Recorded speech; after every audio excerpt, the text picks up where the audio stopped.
Les commémorations du 80e anniversaire du débarquement se multiplient dans la région depuis le début de la semaine. Celle à laquelle nous avons assisté a eu lieu à quelques kilomètres de Draguignan et elle a rendu hommage à un homme, le général Frédéric.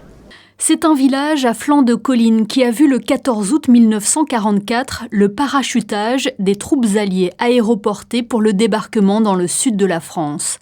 La Motte est alors le premier village libéré de Provence, marquant ainsi le succès de l'opération que l'on avait baptisée l'opération Dragoon. 80 ans plus tard, la commune du Var a commémoré cet anniversaire en présence de nombreuses personnalités, dont le ministre d'État Pierre Dartout. Le Var s'est beaucoup investi pour cette commémoration et ça nous fait chaud au cœur parce que sur la Motte en particulier, où nous sommes le premier village libéré de Provence, tous les ans c'est une véritable fête avec beaucoup de vétérans américains et anglais qui viennent nous rejoindre. Donc là, c'est vraiment toujours une émotion renouvelée. Le débarquement en Provence avait été confié au général Frédéric, qui était aux commandes de la 1st Airborne Task Force. Son unité était surnommée la Brigade du Diable par les Allemands. C'est cet homme, âgé de 37 ans à l'époque, que la Motte a voulu mettre à l'honneur en dévoilant une statue à son effigie au mémorial du mi-temps, la même où en 1944 il avait installé son poste de commandement.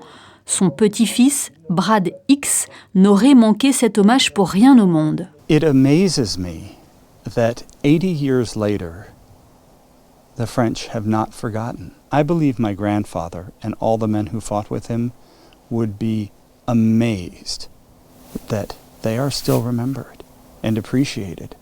And as an American and as a grandson, it is so heartwarming. It makes me want to hug the French.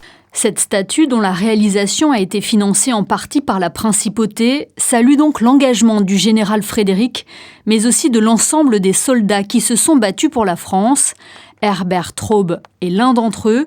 Le vétéran, aujourd'hui centenaire, a suivi cette cérémonie avec beaucoup d'émotion. Malgré la distance des 80 ans, dans ma tête, tout ça, ça existe.